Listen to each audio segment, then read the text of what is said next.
અંકલેશ્વરના પાનોલી જીઆઈડીસી વિસ્તારની જનસેવા પ્રભુ સેવા ચેરિટેબલ ટ્રસ્ટ દ્વારા માર્ગ સુરક્ષા અને જાહેર સુવિધાઓને લઈને મહત્વની માગણીઓ કરવામાં આવી છે. ટ્રસ્ટે મહારાજા નગર સર્કલ ખાતે સ્ટ્રીટ લાઇટ અને સુંદર સર્કલ નિર્માણ તેમજ ગ્રીનની ચોકડી ખાતે તાત્કાલિક સ્પીડ બ્રેકર બનાવવાની માંગ સાથે તંત્રને રજૂઆત કરી છે. જનસેવા પ્રભુ સેવા ચેરિટેબલ ટ્રસ્ટ રજૂઆતમાં જણાવ્યું કે મહારાજા નગર સર્કલ વિસ્તારમાં પૂરતી સ્ટ્રીટ લાઇટોની સુવિધા ઉપલબ્ધ નથી, જેના કારણે સ્થાનિક રહેવાસીઓ, કામદારો અને ઉદ્યોગોમાં અવરજવર કરતા લોકોને મુશ્કેલીનો સામનો કરવો પડે છે. ટ્રસ્ટે અહીં સ્ટ્રીટ લાઇટની તાત્કાલિક વ્યવસ્થા કરવાની સાથે સુંદર સુશોભિત સર્કલનું નિર્માણ કરવાની માંગ કરી છે, જેથી વિસ્તારની સુંદરતામાં વધારો થાય અને વાહન વ્યવહાર વધુ સુઘડ બને. ટ્રસ્ટે વધુમાં ગીરની ચોકડીને અકસ્માત પ્રમાણ વિસ્તાર ગણાવી અહીં તાત્કાલિક સ્પીડ બ્રેકર બનાવવાની માંગ કરી છે. રજૂઆત મુજબ આ સ્થળે વારંવાર અકસ્માતો સર્જાઈ રહ્યા છે, જેમાં અનેક લોકો ઇજાગ્રસ્ત થયા છે અને કેટલાક લોકો જીવ પણ ગુમાવ્યો છે. જો અહીં સ્પીડ બ્રેકર બનાવવામાં આવશે તો વાહનોની ગતિ નિયંત્રણમાં રહેશે, અકસ્માતોમાં ઘટાડો થશે અને અનેકનો જીવ બચશે.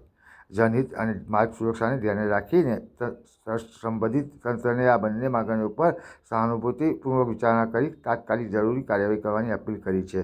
ટ્રસ્ટે વિશ્વાસ વ્યક્ત કર્યો છે કે તંત્ર આ જનહિતની માગણીઓને પ્રાથમિકતા આપીને વહેલી તકે અમલમાં લાવશે.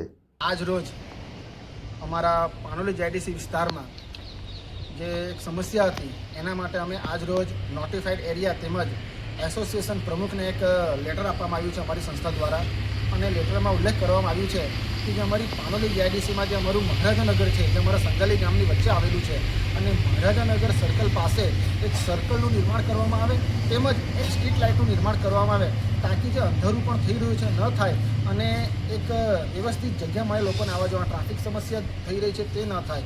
ત્યારબાદ અમારી ગીરની ચોકડી પર જે ગેટ નંબર 1 પર જે ચોકડી છે, ફર્સ્ટ ચોકડી છે ગીરની ચોકડી, ત્યાં એક જ અઠવાડિયામાં 2 એક્સિડન્ટ થયા છે અને ત્યાં સ્પીડ બ્રેકર નથી. તેના માટે પણ અમે રજૂઆત કરી છે નોટિફાઈડને અને એસોસિએશન પ્રમુખ સાહેબને.